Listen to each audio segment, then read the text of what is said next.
தந்தை, மகன், தூயாவியாரின் பெயராலே ஆமென். கிறிஸ்து இயேசுவுக்குள் பிரியமான சகோதர சகோதரிகளே, பாஸ்கா காலத்துடைய இந்த 3ஆம் வாரத்திலே இந்த ஞாயிற்றுக்கிழமையிலே இன்றைக்கு ஆண்டவரை போற்றி புகழ ஆண்டவருடைய இந்த எம்மாவுசு இந்த பயணத்திலே இன்றைக்கு நாம் எல்லோருமே பங்கெடுக்க, இந்த 21ஆம் நூற்றாண்டிலே இன்றைக்கு நாம் ஒவ்வொருவருமே இயேசுவோடு உரையாட, இயேசுவோடு உறவாட, இயேசுவோடு நாம் நெருங்கி இயேசுடைய அந்த இறை அனுபவத்தினால் நாம் ஆட்கொள்ளப்பட, இறை வார்த்தையாலும் நற்கருணையாலும் நாம் அந்த அருட்சாதனங்கள் வழியாக இன்றைக்கு நாம் ஒவ்வொருவரும் நம்முடைய வாழ்வை புதுப்பிக்க, புது படைப்பாக மாற்ற, புது வாழ்வு பெற ஆண்டவர் இன்றைய நாளிலே நம்ம ஒவ்வொருவரையுமே அன்போடு அழைக்கின்றார். இன்றைய முதல் வாசகத்திலே இன்றைக்கு திருத்துதர் பணிகளிலிருந்து எடுக்கப்பட்டிருக்கின்றது. புனித ராயப்பருடைய சாட்சியத்தை நாம் பார்க்கின்றோம். ஒரு காலத்திலே கோழையாக இருந்தவர், அச்சத்தோடு இருந்தவர், கலக்கத்தோடு இருந்தவர், இயேசுவை 3 முறை எனக்கு தெரியாது என்று மறுதலித்தவர். இப்பொழுது பார்க்க போனால் இந்த திருத்துதர் பணிகளிலே இந்த இயேசுடைய உயிர்த்த இந்த அனுபவத்தை தன்னுடைய வாழ்நாளிலே எல்லா மக்களும் தலைமைச் சங்கத்திடையே அந்த சாலமன் மண்டபத்திலும் ராயப்பர் துணிவோடு பறைசாற்றுகின்றார். நீங்கள் அவரை சிலுவையிலே அறைந்து கொண்டீர்கள். கடவுள் அவரை இறந்தவரை கடவுள் வல்லமையால் உயிர்த்தெழச் செய்திருக்கின்றார். அவரே நமக்கு வாழ்வெடுக்கின்றவர் என்பதை அருமையாக குறிப்பிடுகின்றார். அதே வேளையிலே தாவீது அவரை குறித்து கூறியதுதான் இன்றைய இந்த முதல் வாசகத்தினுடைய ஒரு சிறப்பாக இருக்கின்றது. நான் ஆண்டவரை எப்போது என் கண்முன் வைத்துள்ளேன், அவர் என் வலப்பக்கம் உள்ளார், எனவே நான் அசைவுறேன். இதனால் என் இதயம் பேருவகை கொள்ளுகின்றது, என் மகிழ்ச்சியால் நிறைந்துள்ளது, என் உடலும் எதிர்பார்ப்பில் நிலைத்திருக்கும். ஏனென்றால் என்னை பாதாளத்திலும் ஒப்புவிக்க மாட்டீர், உம் தூயவனை படுகொலையை காணவிட மாட்டீர், வாழ்வின் வழியை நான் அறியச் செய்வீர், உமது முன்னிலையில் எனக்கு நிறைவான மகிழ்ச்சி உண்டு என்று தாவீது இயேசுவை குறித்து சொல்லக்கூடிய அருமையான ஒரு வார்த்தை. அதைத்தான் இந்த முதல் வாசகத்திலே இன்றைக்கு நாம் அதை அசைபடுகின்றோம். தாவீது குலத்தினுடைய ஒரு தளிராக, இயேசு இரட்சகராக, இயேசு மீட்பராக நம்ம ஒவ்வொருவருமே வாழ்விக்கு வந்தவர். நம்ம ஒவ்வொருவருக்கும் வாழ்வின் வழிகளை கற்றுக் கொடுக்கக்கூடிய ஒரு வல்லமையுள்ள தேவன் நம்ம ஆண்டவர் என்பதை ராயப்பர் அருமையாக மக்களிடத்திலே பறைசாற்றுகின்றார். நாங்கள் தான் அவருடைய மீட்புக்கு சாட்சிகள். அவர் கடவுளுடைய வலப்பக்கத்துக்கு உயர்த்தப்பட்டு வாக்களிக்கப்பட்ட தூய ஆவியை தம் தந்தையிடமிருந்து பெற்று பொழிந்தருளினார். நீங்கள் காண்பதும் கேட்பதும் இதுதான். நாங்கள் கண்டதையும் கேட்டதையும் எங்களால் அறிவிக்காமல் இருக்க முடியாது என்று அந்த ஒரு இறை அனுபவத்தை அப்போஸ்தலர்கள், சீடர்கள் துணிவோடு அறிக்கையிட்டிருந்தார்கள். 2ஆம் வாசகத்திலே நாம் பார்க்கின்றோம். 1 பேதுரு மடலிருந்து எடுக்கப்பட்டு இருக்கிறது. ராயப்பர் மீண்டுமாக சொல்லுகின்றார், இதோ நீங்கள் விடுவிக்கப்பட்ட அந்த கொடுக்கப்பட்ட விலை என்னவென்று உங்களுக்கு தெரியுமா? அது ஏது பொன்னும் வெள்ளியும் போன்று அழிவுக்குட்பது அல்ல, மாறாக மாசு மறுவற்ற ஆட்டுக்குட்டியை போன்ற கிறிஸ்துடைய உயர் மதிப்புள்ள இரத்தமாகும் என்று சொல்லுகின்றார். இன்றைக்கு நாம் ஒவ்வொருவருமே இன்றைக்கு வாழ்வு வருகிறோம் என்றால் அது இயேசுடைய அந்த இரத்தத்தினால் தான். நாம் அனைவருமே இதோ அழிவுக்குரிய ஒரு பொருட்களால் அல்ல, மாறாக ஒரு அழியாத அது கிறிஸ்துடைய இந்த இரத்தத்தினால் இன்றைக்கு நாம் ஒவ்வொருவருமே தூய்மையாக்கப்பட்டிருக்கின்றோம். கிறிஸ்துடைய இரத்தம் நமக்கு விடுதலை கொடுக்கிறது. கிறிஸ்துடைய இரத்தம் நம்முடைய பாவங்களை போக்குகின்றது. கிறிஸ்துடைய இரத்தம் ஒரு மனிதனுக்கு ஒரு நிறைவை கொடுக்கின்றது, மகிழ்ச்சியை கொடுக்கின்றது, ஒரு அர்ப்பண உணர்வை.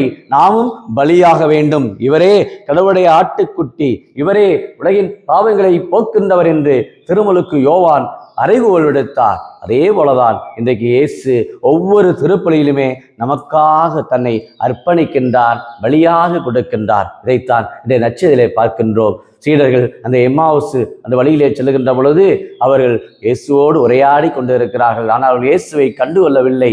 அதைதான் பார்க்கிறோம். கிளையாப்பா என்ற ஒரு சீடர் நாசரேத்து இயேசுவே, உம்முடைய வாழ்வை அவருடைய நாசரேத்து இயேசுடைய இந்த வாழ்விலே இவ்வளவு அற்புதங்கள், இவ்வளவு ஒரு மகிழ்ச்சிக்குரியவை, அவர் உயிர்த்தெழுந்திருக்கிறாரே, உமக்கு இது தெரியவில்லையா? இந்த நிகழ்ச்சியை பற்றி நீ கேள்விப்படவில்லையா என்று அவர்கள் உரையாடி சொல்லுகிறார்கள். கேள்விகளை கேட்டுக்கொண்டும் வினவிக்கொண்டும் தங்களுடைய வாழ்விலே இறை அனுபவத்தை அந்த எம்மாவுஸ் ஏறக்குறைய எருசலேமிலிருந்து இந்த எம்மாவுஸ் ஒரு 11 கிலோமீட்டர். காரணம் எருசலேமத்திலே துன்பங்கள் பாடுகள், பிரச்சனைகள், குழப்பங்கள். எருசலேமிலே அவர்களுடைய ஒரு நிறைவு இல்லை. ஆனால் ஒரு 11 கிலோமீட்டர் தள்ளி அந்த எம்மாவுஸ் வழியிலே போகிற பொழுது கடவுளுடைய ஒரு உடனிருப்பை வருகின்றார்கள். இயேசு அவர்களோடு நடக்கின்றார், இயேசு அவர்களோடு உரையாடுகின்றார். ஆனால் அவர்கள் எப்பொழுது கண்டு கொண்டிருக்கிறார்கள்? அப்பத்தை இயேசு அதை பிட்டு கொடுத்து கடவுளுக்கு நன்றி செலுத்தி தன் சிலருக்கு கொடுக்கிற பொழுது அவர்களுடைய வாழ்விலே இறை அனுபவத்தை பெறுகின்றார்கள். இயேசுவே, நீர் எங்களோடு தங்கும் என்று சொல்லுகின்றார்கள். அப்பொழுதுதான் அவர் நம் வழியிலே வருகின்ற பொழுது அவர் நம்மோடு உரையாடினார் அல்லவா, அவர் மறைமுறை பற்றி விளக்கினார் அல்லவா, நம்முடைய உள்ளம் பற்றி எரியவில்லையா என்று சொல்லுகின்றார். இன்றைக்கு இறை வார்த்தை உயிருள்ளதாக இருக்கிறது. எபிரேய மடலில் வாசிக்கிறோம் 4ஆம் அதிகாரம் 12ஆம் வசனத்திலே இறை வார்த்தை உயிருள்ளது, ஆற்றல் மிக்கது, நம்ம ஒவ்வொருவருக்கும் வாழ்வு எடுக்கக்கூடிய அந்த இறை வார்த்தை நம்முடைய உள்ளத்திலே நாம் கேட்கின்ற பொழுது நிச்சயம் நம்ம ஒவ்வொருவருக்குமே ஒரு பற்றி எரியக்கூடிய ஒரு சுவாலையாக, ஒரு நெருப்பாக நம்முடைய உள்ளத்திலே இன்றைக்கு நீதிக்கு, உண்மைக்கு சான்று பகரக்கூடிய பிள்ளைகளாக இன்றைக்கு நாம் ஒவ்வொருவரும் வாழ ஆண்டவர் இன்னைக்கு நம்ம அன்போடு அழைக்கின்றார். ஆகவே இந்த இறை வார்த்தை, இந்த நற்கருணை, இந்த 2 தான் இன்றைக்கு நம்முடைய திருச்சபையிலே நம் ஒவ்வொருவருமே கிறிஸ்துவுடைய விசுவாசத்தை பறைசாற்ற இறை வார்த்தை வழியாக ஆண்டவர் என்று நம்மோடு பேசிக் கொண்டிருக்கின்றார். இந்த காலத்தினுடைய அறிகுறிகளை பார்க்கிற பொழுது போர்க்குழப்பங்கள், இன்றைக்கு அமைதியில்லாத தன்மைகள், எங்கும் போராட்டங்கள், எங்கு பார்த்தாலும் மக்களுடைய உள்ளங்களிலே பல்வேறு பிரச்சனைகள், இன்றைக்கு சமூக நலத்திற்காக, மேம்பாட்டுக்காக இன்றைக்கு உழைக்கக்கூடிய அநேகர் உள்ளத்திலே இன்றைக்கு இருக்கிற பாதிப்புகள், இயற்கை வழியாக வரக்கூடிய பாதிப்புகள், இன்னும் பல்வேறு விதமான நான் தான் பெரியவன் என்று இந்த உலகத்திலே இன்றைக்கு பல்வேறு நிலையிலே பல அழிவுக்குரிய செயல்பாடுகள் இன்றைக்கு நடந்து கொண்டிருக்கின்றன. இன்றைக்கு நாம் என்ன செய்ய போகின்றோம்? ஆண்டவருடைய இந்த எம்மாவுஸ் இந்த பயணத்திலே இயேசுவோடு நாம் நடக்க வேண்டும். இயேசு எங்கேயோ இருக்கிறார் அல்ல, மாறாக நம்முடைய துன்பத்திலே, நம்முடைய துயரத்திலே இயேசு நம்மோடு நடக்கின்றார். நம்முடைய வாழ்க்கையில் வரக்கூடிய பொருளாதார சிக்கல்கள், நம்முடைய வாழ்க்கையில் வரக்கூடிய உறவு சிக்கல்கள், நம்முடைய வாழ்க்கையில் வரக்கூடிய எல்லா தடைகள் மத்தியிலே இயேசு என்னோடு இருக்கின்றார், என்னோடு நடக்கின்றார், என் குரலை அவர் கேட்கின்றார், எனக்கு விடுதலை கொடுக்கின்றவர், வாக்களிக்கப்பட்ட அந்த தூய ஆவி வழியாக என்னை புடமிடக்கூடியவர். எனக்கு இது வந்து அழிவுக்குரிய பொருட்களால் அல்ல, மாறாக ஒரு அழியாத கிறிஸ்துடைய அந்த விலை மதிப்பில்லாத அந்த இரத்தத்தினால் இன்றைக்கு நான் மீட்கப்பட்டிருக்கின்றேன். மாசு மறுவற்ற ஆட்டுக்குட்டி இவரே கடவுளுடைய செம்மறி என்று சொல்வது போல இயேசு தன்னை பலியாக கொடுத்திருக்கின்றார், தன்னை அர்ப்பண உணர்வோடு கொடுத்திருக்கின்றார். அத்தகைய ஒரு உயர்ந்த அந்த பாக்கியத்திலே இன்றைக்கு நாம் ஒவ்வொருவருமே பங்கெடுக்க திரு அவை இந்த நாளை பாஸ்கா காலத்திலே 3ஆம் ஞாயிற்றுக்கிழமையிலே நம்ம எல்லோருமே ஜெபிக்க, இயேசுவோடு உடனிருக்க, இயேசுடைய பிரசன்னம் நமக்கு வாழ்வு கொடுக்கின்றது. இயேசு என்னோடு வாழ்கின்றார், நேற்றும் என்றும் என்றும் என்னோடு இருக்கின்றார், வாக்கு மாறாத தேவன் என்னை வழிநடத்துகிறார் என்ற நம்பிக்கையிலே அந்த உடனிருப்பை பெற்று புது படைப்பாகவும், புதிய இதயத்தோடும், புதிய ஆவியின் வல்லமையோடும், வாக்களிக்கப்பட்ட அந்த தூய ஆவியின் பிரசன்னத்தோடும் நாம் ஒவ்வொரு நாளும் நாம் மகிழ்வோடு வாழ இந்த நாட்களை ஆண்டவருடைய கரங்களிலே ஒப்பு கொடுத்து ஜெபிப்போமாக.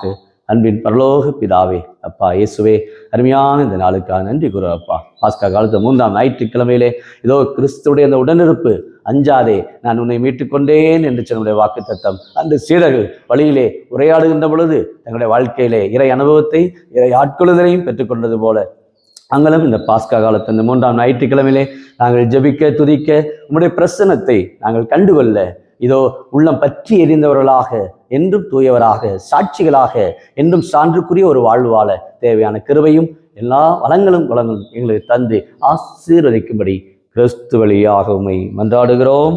ஆமீன்.